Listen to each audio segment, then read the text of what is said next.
Hi, everyone. Greetings and welcome to tonight's virtual author discussion with Chaucer's books and journalist Paul Pringle from the Los Angeles Times. My name is Michael Takeuchi, and I'm the events coordinator at Chaucer's Books, a 47-year-old independent bookstore located in Santa Barbara, California. To purchase tonight's book, Bad City, to check out other titles or to look at our future events, please go to our website at chaucersbooks.com. Tonight's event is being simulcasted and recorded on our YouTube channel and will be available to view after program's completion. While our guests and I are the only ones seen and heard on this webinar, please feel free to utilize the Q&A function located at the bottom of your screen. For YouTubers, please pose your questions in the chat and we hope to get to them. So I'm going to turn on the recorder here. And let's begin. Before newspapers were distributed nationally and prior to the internet, my family here in Santa Barbara relied on the Los Angeles Times for in-depth news and wide coverage of the world. We had great coverage of news and sports with the familiar names of Jack Smith, Jim Murray, columnists who wrapped us around like a familiar blanket. It gave us names to rely on. We view the Times as a public service that aspired to be unbiased to the best of its ability. Over those years, the Times didn't always hit the mark, but consistently earned the public's trust as a reliable news source. But for me in 1999, it was about the time I started reporting when the LA Times was exposed in a revenue sharing deal with the owners of the then brand new Staples Center that publicly broke down the supposed impenetrable barrier between business and editorial in a news outlet. Since then, the Times entity has endured more than a few management foibles of its own making. But the reporting has always remained strong. One of those strong members is journalist Paul Pringle. Please welcome Paul out here.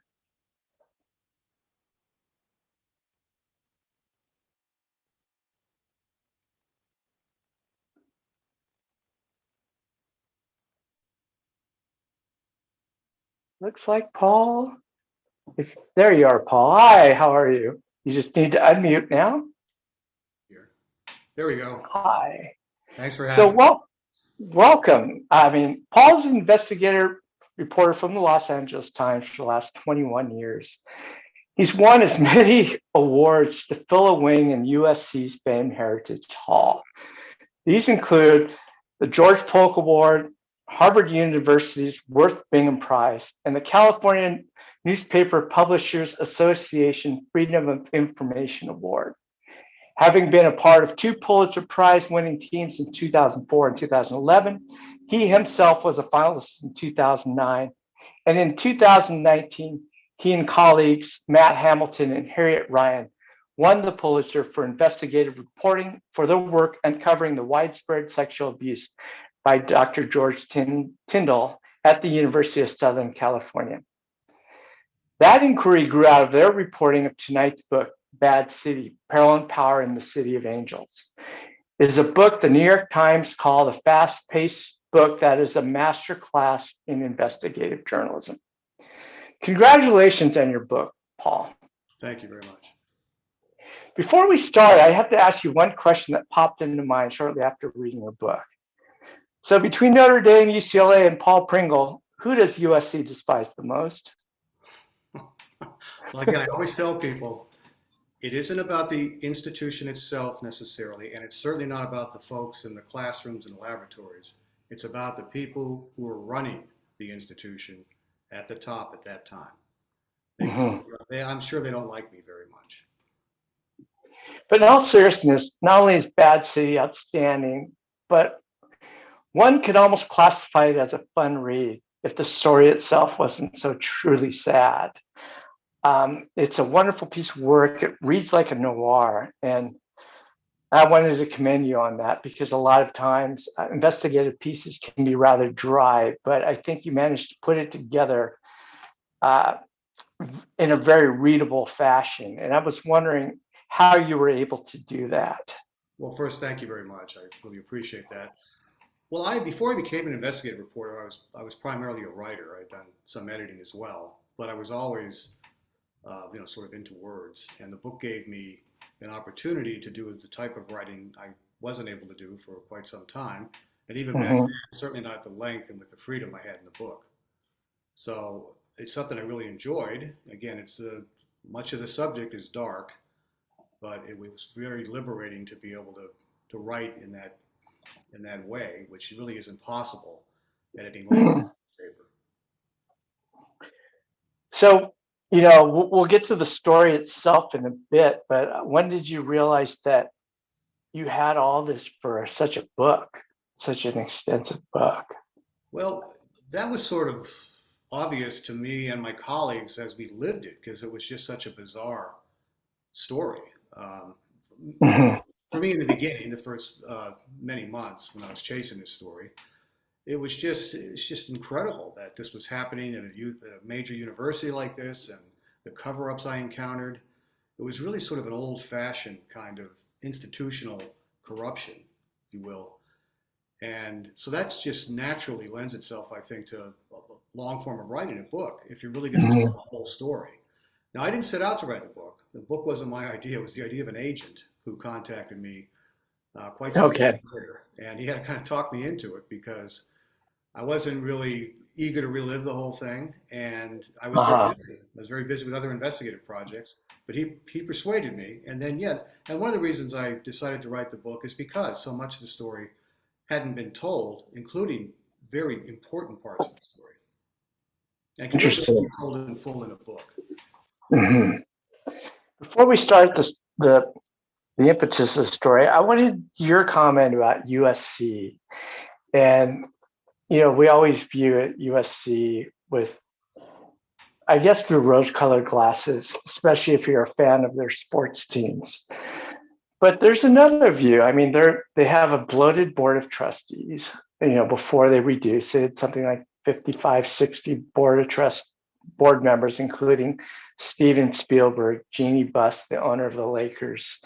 And it was one time headed up by major developer turned mayoral candidate Rick Caruso, someone who's reached our own community through his dealings. So, what was the newsroom's view on the University of Southern California at the time? Well, first of all, the one thing I should point out is the newsroom is filled with USC grads, Yes. including two members of the reporting team on the Puliafito story. Two of the editors on that story and the Tyndall story were instructors at USC. So there are those sorts of Mhm. positive connections with the school. But I have been reporting on USC for many years, going back to the mid 2000s, I suppose, and then more extensively Mhm. during the Pete Carroll era, that scandal involving Reggie Bush, Yeah. basketball player. And I learned right from the start that there's a profound lack of transparency at USC. And it's Mhm. a private university, so we don't get access to information through the Public Records Act and other means that are available to us if we're dealing with a public institution. And it's just, it was very frustrating and it was baffling in a lot of ways because in my view, it only made things worse for the university in the long run. And, coupled with that, and maybe these things I'm assuming are related. At the top again, it seemed to be run more like a business than an institution of Yeah. Mhm. the obsessive focus on fundraising, on money. From my viewpoint, and the people inside the university who are my sources, that could really lead to some problems. That could really work Mhm. if they're, you know, if you let that get out of control. And I think that's what I encountered, uh, Mhm. both in the football scandal. I broke one of those stories that led to Mhm. the sanctions against the school.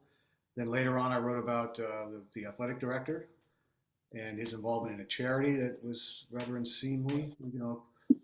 You're talking about Pat Hayden, correct? Yeah, my colleague Nathan Fenno and I investigated a charity that he had taken control of and went on to pay himself and family members rather large sums of money for what experts told me should have really been volunteer work.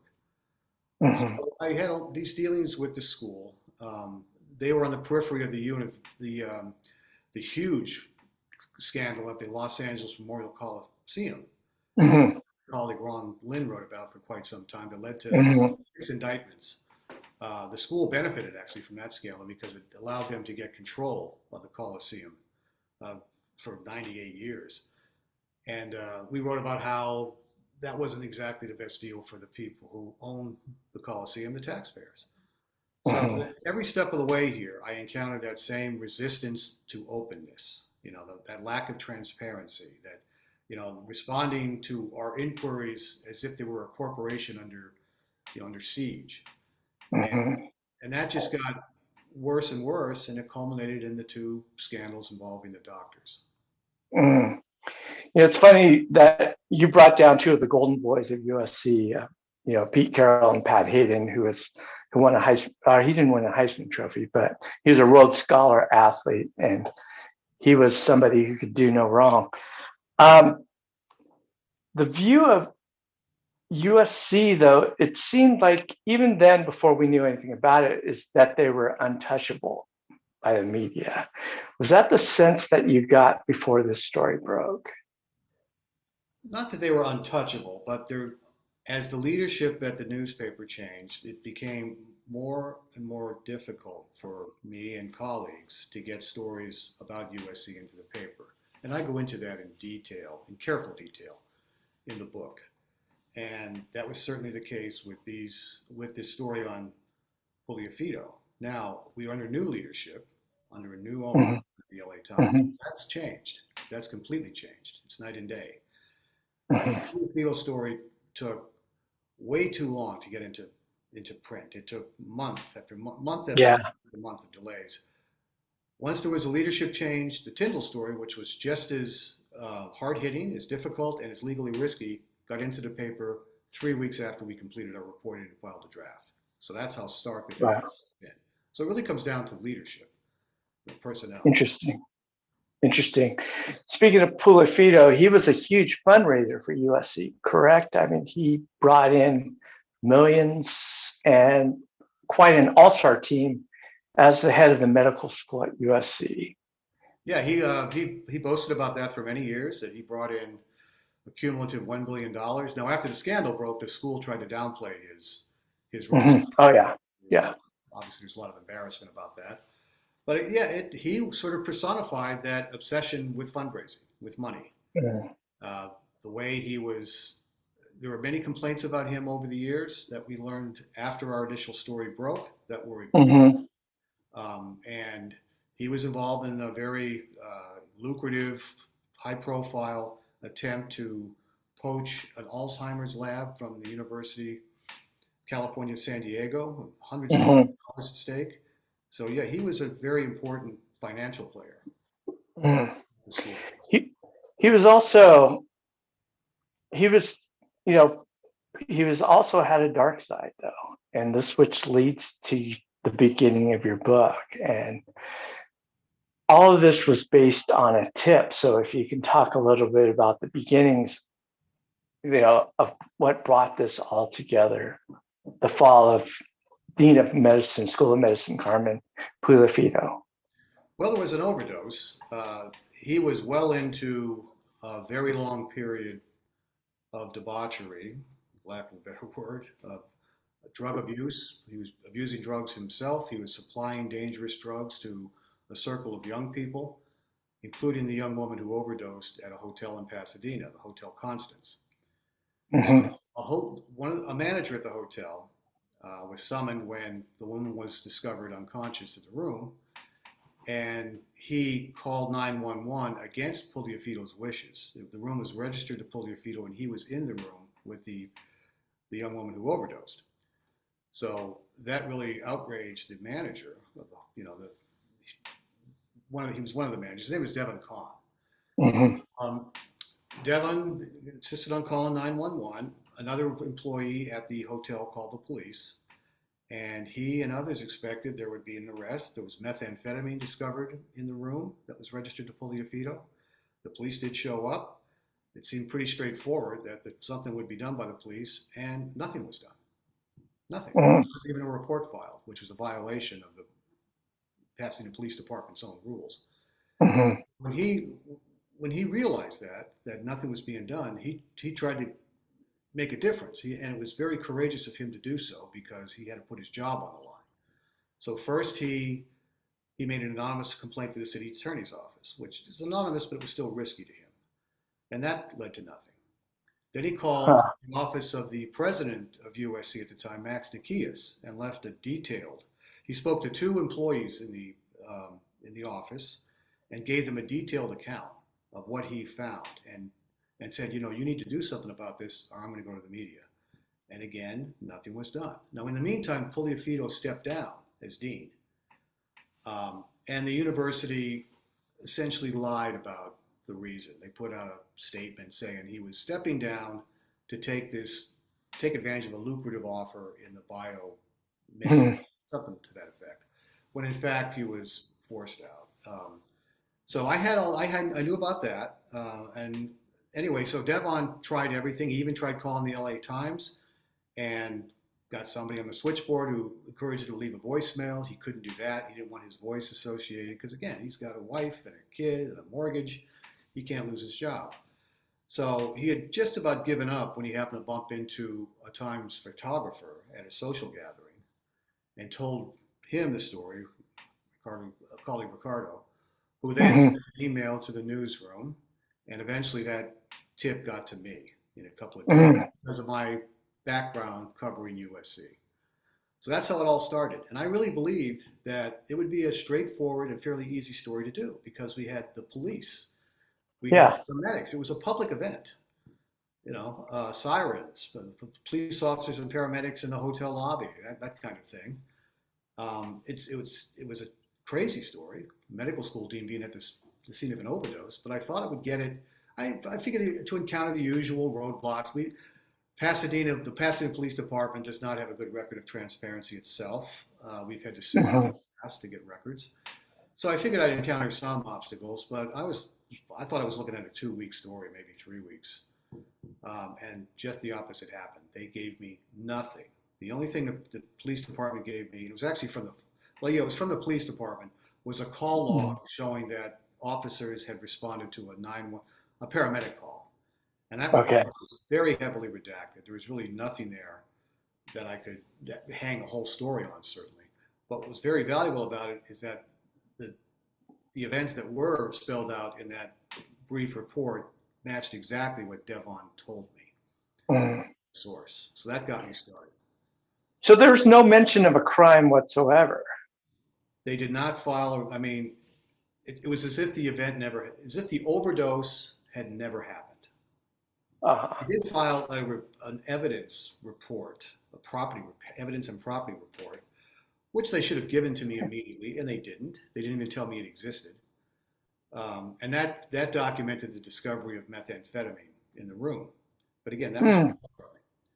So I kept banging away. I filed public records requests. I knocked on doors. I kept calling the police department spokesperson. I tried to interview the police chief. He refused. The city attorney refused to speak to me. It went on and on and on. And eventually, I guess they figured out I wasn't going to go away. So they created a police report 3 months after the incident. They backdated it? They retroactively created it. There was nothing to backdate, so they just Yeah. decided 3 months later they were Oh, going yeah. to file a report on this overdose. And even then, they didn't give it to me for nearly 2 more months. So this was just a flat out stonewalled cover up. And in the meantime, USC did one better. They wouldn't even acknowledge my request for information, my interview request. They wouldn't even acknowledge receiving them. I'd send an email saying, "Can I speak to so and so?" And no reply. Then I would say, "Could you at least acknowledge receiving my request?" No reply. I mean, at least the police department spokesperson was speaking to me. I was getting a little bit of information. So that was a complete cover up on the school's part as well. And in the Interesting. meantime, this doctor is out there. He's doing delicate eye surgeries. during this period when he was abusing drugs, and he's continuing to provide drugs to very vulnerable and desperate young people. In the case of the woman who overdosed, Sarah Warren, while she was in rehab, he was delivering drugs to her. So just mind blowing. So anyway, I eventually got enough info. I eventually, by again pounding away, got the city to cough up the police report, to finally cough up the evidence report, and to get me the two recordings of the two 911 calls. So I had that. I had the police department's statements on what was found in the room and so forth. And of course, I had the information about Pugliafito stepping down as dean and the complete silence from USC. So a pretty good story. And I was able to file that story, but unfortunately, the top editor of the paper would not publish it. So we'll get to your editors in a moment, but I wanted to talk a little bit more about the police department. I'm assuming that were they familiar or they knew Pugliafito pretty well? Is that why? Or they just knew of his stature and they just kind of gave him a pass? Is there can you speculate on that? Well, it would just be speculation. I mean, I don't know. I mean, it certainly wasn't normal behavior by the police department. USC, of course, has a lot of ties with Pasadena. I described in the book, it's almost like a satellite campus. Yeah. A lot of those ties are positive. But it was inexplicable why they wouldn't give me the most basic information for such a long time. And, I think they were hoping I would just give up. So what their motive was, I can't say, but it was concerning. Interesting. And USC, of course, their just failure to respond to you whatsoever. I mean, nothing. How do you react to that as a human being? I'm curious. Well, again, it's frustrating. On the one hand, on the other hand, it tells you you're onto something. When they hide behind that wall of silence, you've got something that's important that needs to come out. But I tried everything. Emails, phone calls. I went to the house, the presidential mansion, the home of Max Nikias, and gave him a note. I gave his wife a note in a sealed envelope, just saying, please talk to me. We can even talk on background. He replied by sending the note back unopened to the top editor with a complaint about me. Mm-hmm. So they were not going to, and they got to the point. This was earlier on, so they know I'm asking questions about this dean, and yet 3 months after the overdose, or was it 2 months? I think it was about 3 months. They had a celebration for him at the Keck School of Medicine on the big broad lawn outside the school. Nikias was there, the provost was there, saluting Pugliafito, knowing that the LA Times is looking into this very serious matter, knowing that he stepped down as dean, not in good circumstances, but at this event, which was virtually public, I stood up and filmed it from the side, attended by dozens of medical school employees. They were lauding him like everything was great. So that really struck me as this arrogance and this confidence that nothing would come out. And the fact that they did it in a public place just even strikes more of what their reaction to the situation was. Yeah, people filed out of the buildings, and there was wine and hors d'oeuvres, it was a celebration. Full view of everybody on campus. That complaint from the Nikias office, I have to mention that they said some ridiculous things, including accusing you of cyber stalking him on Instagram or something like that. So, which obviously it wasn't true, but no, it wasn't true. He said it said I was following him on Twitter. No, it was Instagram. Instagram, yeah. I don't think I was following anybody on Instagram. And so I knew that he was out of town attending the college football playoff. So I deliberately went to his house to, I guess, bother his wife. And they made a note that it was at night. Well, it was January, and it was dark, but it was about 5:30 in the afternoon. And again, Mhm. seal very politely left a note in a sealed envelope with her. After trying to raise somebody at the front gate, I kept pushing the intercom. Someone finally picked up and then hung up on me. So yeah, that was the complaint. They also said I Which, crossed the line again, and I wasn't sure which. I get into this in Bad City. Wasn't sure which line. yeah, which line were you crossing? Indeed. Mm. Which goes into, you were unaware of this. It was sent to you. Was sent to Devan Maharaj, the Yes, he was the publisher. editor in chief. It was sent to him. Okay, By the, and you were unaware of this, but obviously that your editors and your superiors knew what you were doing, and they not only stonewalled you and slowed you down, but they deliberately impeded your investigation. well, they tried again. They killed Maharaj. Killed the first story after it was approved by the city editor, California editor, the page one editor, and even the managing editor, as well as the newsroom attorney. And after that, my immediate editor, Matt Lade, had no confidence that they would publish this story no matter what we found. But we were determined to pursue it in the hopes that we'd find something so good that it would become unkillable. And so we decided to put together a secret team of reporters. We brought four reporters into it. And with the support of the California editor, Shelby Grad, and we said, let's just fan out and try to get something confirming that this dean stepped down because of that overdose, and whatever else we can learn. And that's what we did. We were hoping to find administrators at the school who would talk to us. We went to their homes, that kind of thing. And we didn't have much luck doing that, but we did have luck. I finally found the young woman who overdosed.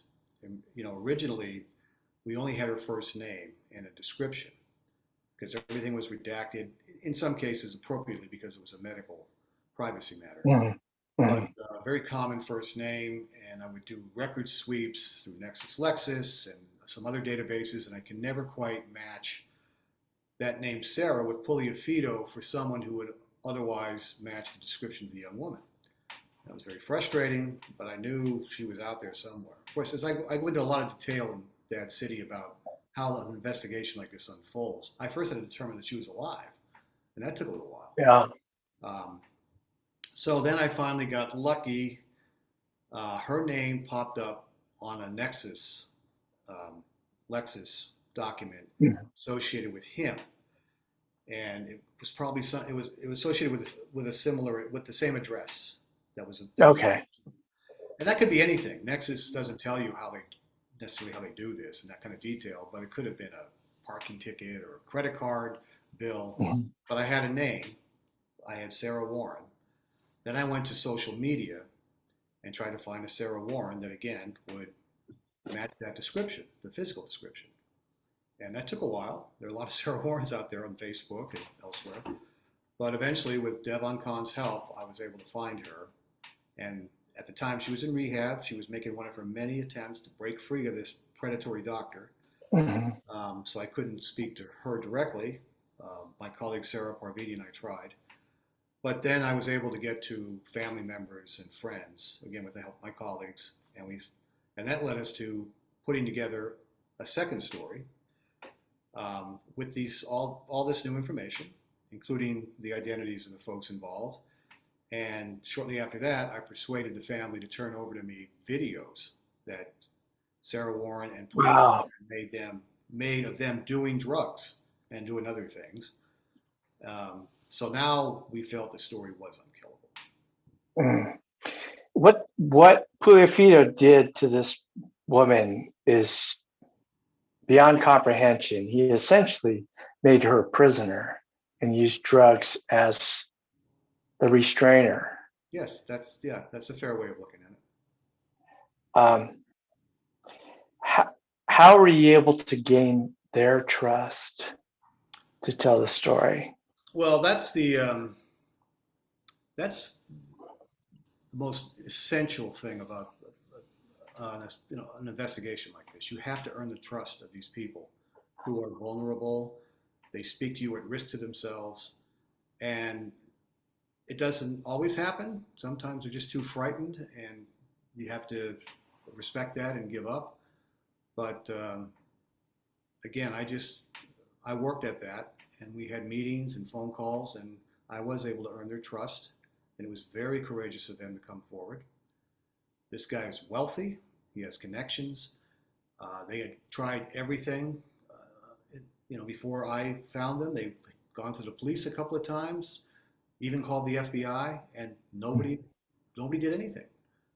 So they felt that they had no hope. In fact, they hired a private investigator at one point to try to find Sarah, who would go missing at times because he would move her around, pulling a few. Okay. And the private investigator's advice was to just let it go, because if they persisted in trying to extract Puliafito from their daughter's life, he might disappear with her entirely. Mm. And they felt they had no choice. So that's what they were up against, and they found the courage to instead, especially Sarah on the record, and her younger brother, who was given drugs by Puliafito when he was 17 years old. On the record, other people went on the record. So we had this story now that was just a huge, blockbuster, a scandal.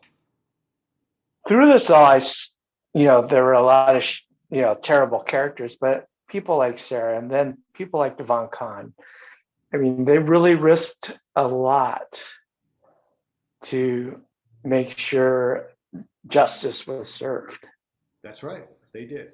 They're the heroes of the story. It's funny. I want to jump back a little bit here, but one of your editors, I think his name is Jack Leonard, when you had started to write this story, he just kind of rolled something. I think he rolled his eyes or something and said, "Do you really think they're going to publish this story?" Yes, he did say that, and it was chilling. I was hoping at first he was joking, but we were now in that period, and under that leadership, where getting stories on USC published was very difficult. Interesting. But I'd like to talk a little bit about your team, Sarah Parvini, Matt Hamilton, and the fourth member is Harriet Ryan. And Adam Elmaric. And Adam. They were amazing. They were, yeah. Again, they didn't need to get involved in this. I'm at war with the top two editors. They know what's going on in the newsroom, and they know that retaliation was certainly a possibility. They did not hesitate to help out, to join in, to jump in, and and to do this at least initially in secret, so the top editors wouldn't learn about it. They eventually did learn about it, and around that time, the California editor told us to disband, to just have me pursue it on my own, to go ahead and write a draft, and everybody else go back to their regular duties. Wow. Well, we didn't do that. We did our duties, but we continued to work on the USC story until we produced that second story that had all this information, the videos, the photos, all these people on the record. I mean, it was absolutely bulletproof. And that was in late March, and it was not published for another 3.5 months. So while this was going on, while it wasn't being published, how were you taking this? I mean, this must have been a maddening time for you. It was an enraging time for me and the others. It was. And should never happen.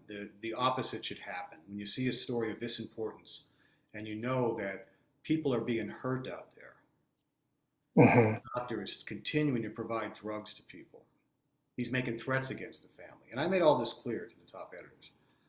And yet there's no urgency whatsoever to get this story published. Just the opposite. They slow walked it. And then at the end, they watered it down when they finally did publish it.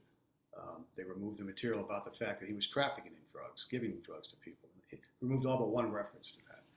So really, very tough time for us. And eventually, I made a formal complaint to the head of publishing and the corporate attorney, and they turned it over to HR, and there was an investigation. along with Sarah Warren, there were several other ancillary characters who Puliafito drew into his web of drugs and it's hard to imagine that he had this kind of network. And how was he able to do that? Was he just using the drugs? Drugs and money, and of course, Mhm. one provides the other. It was all about, essentially all about money. He had the money to buy their drugs. He supported Sarah Warren 100%. Mhm. He paid all of her expenses. He took them on trips. He gave them gifts, including cash. So yeah, he was this much older person, and I think he was 40 some years older than Sarah, with a Mhm. lot of money, and found these people who had vulnerabilities, and he exploited them. And there were others. There was another young woman who Sarah would refer to as his number two girl, and he supplied her with drugs, and she ended up. This happens after the first story is finally published. She ended up losing a baby. Her baby died, and she had methamphetamine in her system. Now there were no charges filed. DA determined there wasn't enough there for a case, but there's no question that Puliafito was supplying her with drugs. He's denied that in the past. He denied it to medical board, but our report on that was rock solid. Interesting. There was another whistleblower I'd like you to talk about too. I think her last name was Gilbert. Yes, Cindy Gilbert. She's a nurse at USC, and she was the one who blew the whistle on George Tyndall.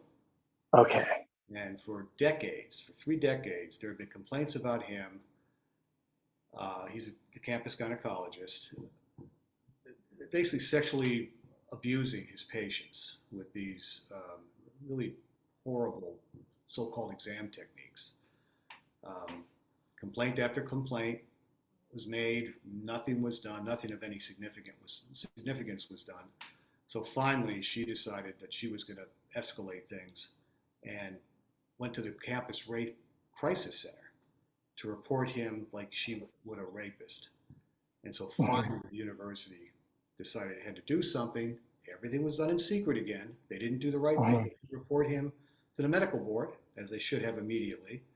Instead, they paid him off and allowed him to resign.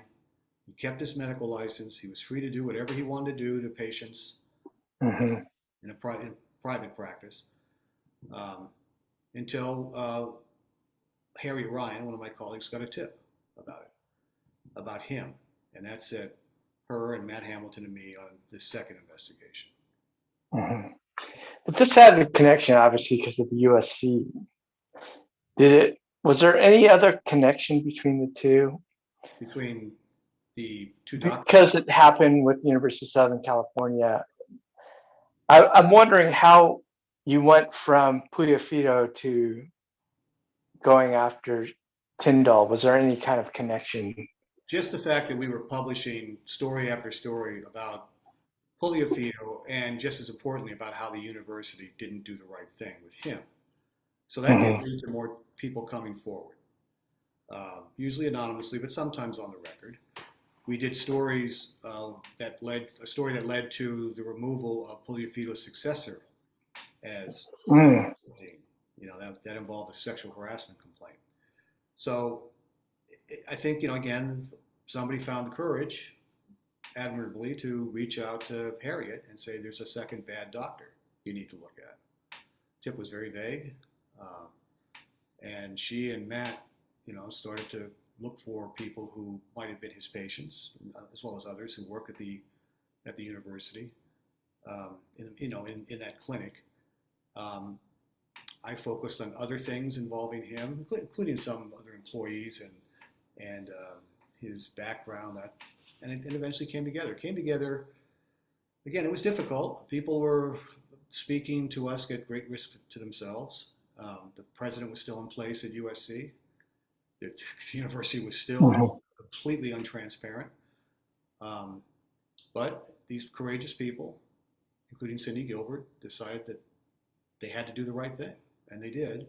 And we were able to get the story published fairly quickly. Just again, personnel had changed, at the top of the newsroom. This story was published with dispatch, as it should have been, and that eventually led to the removal of Nikias as president and criminal charges against Tyndall. Wow. In regards to the Tyndall case, there was also another doctor, correct? That was he one of the administrators? I can't remember. Not sure. Neenstein. Oh, I can't remember. yeah, he was his supervisor. Okay. And he did. The school tried to pin it all. He died. He was. Yeah. And in its public statements, the university tried to pin the blame on him, that he kept these complaints to himself, basically. They said he handled them independently or something like that. We found out later that wasn't true, in large part because of the federal investigation, that he had repeatedly tried to get his higher-ups to do something about Tyndall, and they didn't. Now he might have done more. He might have reported him to the medical board himself. He didn't do that, as far as we know. And he wasn't here to speak on his own behalf. He's deceased. But what the university said to the public was just flat out false. Yeah. And it was clearly designed to deflect blame from, again, the higher ups. Mm-hmm.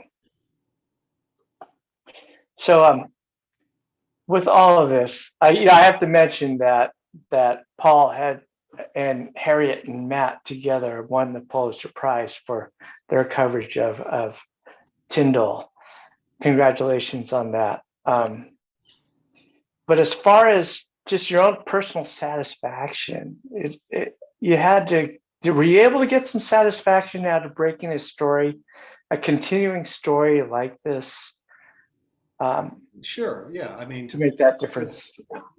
Yeah, a lot of satisfaction. Number one, the journalism prevailed, and there were times when I and my colleagues were concerned that would not happen, that this would not come out. So just getting the stories published, especially the first one on Puliafito, was, it wasn't as strong as it should have been, and it took way too long, but at least it led to something. I mean, they took his medical license away. They got a little bit of justice for the Warren family, not nearly enough, though. Not nearly enough. It was baffling to me why he wasn't charged with a crime. It was baffling to me and to others why he wasn't charged with a crime. The medical board did both a licensing and criminal investigation and made a criminal referral to the district attorney's office, laying out basically what we had found in our reporting about his drug trafficking, and DA just rejected it with a one-page memo. So, and then the Tyndall thing, yeah, finally getting some justice for those women after all these years, which included a financial settlements with the university of over $1.1 billion. That's amazing. So that wouldn't have happened if it wasn't for the journalism and the whistleblowers who were brave enough to, enable us to do our jobs. The fallout, the Tyndall almost created an international incident because many of those victims were Chinese. Yes. And Asian, and I think I read in your book that the Chinese government was almost involved in this situation. Yes, I reached out to the Chinese consulate here in LA, and they were very upset and issued a statement condemning this. And that's not good for USC because they have a very large Chinese enrollment and students from other Asian countries. Yeah, they bring in a lot of money, and this was terrible for the university. That this predator, was focusing to a large extent on students. So I think that certainly contributed to, I don't know how Nikias could have survived anyway. I mean, now here's the second major scandal. Now we're in the Me Too era, and this is sexual abuse. And then on top of that, this connection with China. Anyway, that spelled the end for him. But they gave him a very soft landing. The Board of Trustees, a very soft landing. Yes, indeed. In the tune of how many million? It's over, I'm not sure where you got it. track down every dollar, but over $7 million, $7 million. $3 million loan to buy a home in Manhattan Beach. I asked if the loan would be forgiven. They wouldn't. I asked Nikias that. He wouldn't answer. Just, let that drift. He remained on faculty. He has the title of President Emeritus. I think he has a seat, non-voting seat anyway, on the board. So it wasn't like they tossed him out. I went to Penn State grad school, and of course they had their horrible Sandusky scandal. Sandusky. That was handled very differently. Everybody got fired, and they didn't get the $3 million housing loan or a golden of any sort. And the president was charged with a crime. It was just handled very differently. From people went to prison. People went to jail. That. They did, yeah. They fired the Joe Paterno. Yeah. Just incredible. They fired God. They fired God, exactly. Yeah. But unbelievable. Not USC, and again, Tyndall is facing 30 felonies or so. Why it's taken so long to take him? He hasn't gone to trial yet. Why it's taken that long is it's hard to understand. I know the victims aren't happy about that, but the case stopped there. Again, Puliafito wasn't charged with anything. The case stopped there. I later reported that the police didn't even ask to interview the university administrators, Nikias among them. Didn't even request an interview. Just kind of kept it focused on, I don't want to call them little guys because what they did was horrendous, but they didn't do what happened at Penn State, what happened at other universities when a scandal like this breaks. Who knew what? How far up does it go? That just didn't happen here. That's another reason I wrote. That's another big reason I wrote the book. Did you feel a calling that you needed to write this book? Well, again, after you have to get it out of you. Yes, I reached that point where I said, I just have to give this story the treatment it deserves, which means a lot more space than you can get even in a series of newspaper stories. And to tie everything together, so the readers have everything in one place, not just, the two doctors and their victims, but also what happened with these, the law enforcement agencies, and again, our own newsroom. I saw that as all one big story in the form of Bad City. Yeah. I have to wonder, I have to believe that this was very cathartic for you personally. Yeah, I think it is. Yeah, again, because it was very frustrating that so much of this never came out, and it should have come out immediately. So it finally did. I tried to move on, and probably would have if, again, my agent hadn't insisted. So it's really his book to that extent. But yeah, there was, on the one hand, researching, going back and reviewing all the material, all the emails and interviews. That was kind of enraging all over again. But in the end, it did have that cathartic effect. Interesting. And the book came out, and there was some response from from some participants. And if you can the three fired editors attacked me and the book and my colleagues. One called me a fabulist. There's a lot of other name calling. They denied doing anything to slow the story down. They posted emails, but nothing they have said, nothing they have posted, has refuted a single word in the book, nor will it ever. I understand why they're why the book makes them unhappy, and in fact, all three of them, for over a period of months, threatened to sue the publisher in an effort to stop publication of the book, which to me is a very remarkable thing for three journalists to do, to sort of engage in their own private attempted prior restraint to make their lives a little easier. But the book went through rounds of fact-checking, legal reviews. It's just dead solid where they're concerned, and there's nothing they can do about that. They can call me names. Yeah. I love the fact that your publisher, Celenon, just, was very terse and said, no, the book is going to stand as it is. Right. And again, they've been getting these letters from lawyers for months. We all knew this was coming, and it just doesn't change a single thing. Interesting. We have a couple questions here. Somebody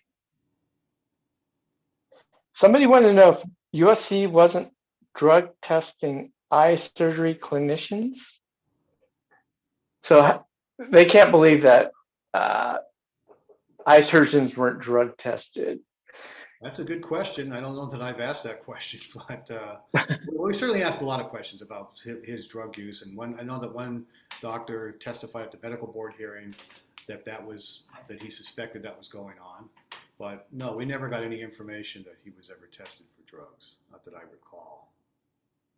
Interesting. Also, he was reported by colleagues at the school for alcohol abuse, erratic behavior. It just didn't lead to anything until it did finally lead to him, stepping down as dean, but the university never came clean about why. Interesting. And another attendee wanted to know, did any of your team at the LA Times truly believe Puliafito was bipolar as he claimed? Oh, I don't know. I don't think there's any way for us to, we're not, medical or Medical mental doctor. health experts. That's what he did claim. He claimed he was bipolar, and I think he claimed he had another disorder that led to all this. I mean, who knows? But he did what he did, and he did it for a very long time. And he was able to do that despite whatever, condition he might have been dealing with, while still maintaining that high-powered job and spending a lot of money and, keeping up that public face. So I don't know. I mean, when you're Interesting. a physician and you're delivering drugs to a young woman in rehab who's trying to save her life, Yeah. that's behavior that's very hard to explain away by any means. Mm. Okay, I have a lighter question for you. If your book gets adapted in the movie, who plays you? Oh, okay. Well, I'm sure somebody 30 years younger who will have a fictional love interest in one of these movies. I have an idea. I want to see if Bill Camp, he's a fine actor. Okay. If he's probably one of the best character actors around, I think Okay. Bill Camp would be good for you. Right. Which leads me to my actual question: is have you been approached for an adaptation of your book? Yeah, we have interest in people. Mm-hmm. Yes. Ideally, what would you like to see from a project? If it's done, I'd like to see it be as close to the actual events as possible. Hollywood does like to fictionalize things just to be more creative with it. I understand. I've done other deals with Hollywood where some of that happened. But yeah, I think my colleagues and I would prefer that they stay as, if it happens, in Hollywood, interest doesn't mean it's actually going to happen. Yeah. But we think it's a great journalism story, and it's a great story about these heroic people who made the story possible. If they would stick as close to that as they could, and still make a good movie. That would be great. I think it's certainly possible. We've seen this. In the meantime, what's next for you? You're still at the Times. I'm still at the Times. I still have several investigations underway. Can't really talk about them in any detail, but I'm still doing what I've always done. So the fire is still there, obviously. Yeah. I mean, and the need is more important than my personal, ambitions or what I'm doing just on my own. But there's just a tremendous need for this type of journalism, and especially at the local level, with newspapers being gutted over these past 15, 20 years. A lot of them going out of business. There are far fewer reporters on the ground, and investigations are difficult. They're risky, and we just need more. We just need more of them. And like in this story, the Puliafito story, when the institutions that are responsible for protecting people, the police departments, the universities, the prosecutors, when they don't do what they're supposed to do, who do you have left to go to? You have investigative reporters. So If there aren't enough of us out there, that's a crisis. Mm. So you still feel you have the fire then? Yes. So you don't want to retire to become a novelist? Didn't say that. Okay. You got something in the works? Oh no, no. I'm just saying. Come on, that would. I don't know that a novel can improve on this. I couldn't make this up. Yeah, indeed. Well, Bad City is a wonderful book, Paul, and I wish you all the best. And I thank you for talking to us today. It was a wonderful talk. Same here. Thanks very much for having me. Thank you, everyone, for joining us. If you want to get it through Chaucer's, we've got signed copies of Paul's book, Bad City, Peril and Power in the City of Angels. Thank you, everyone, for joining us, and have a nice evening. Good night.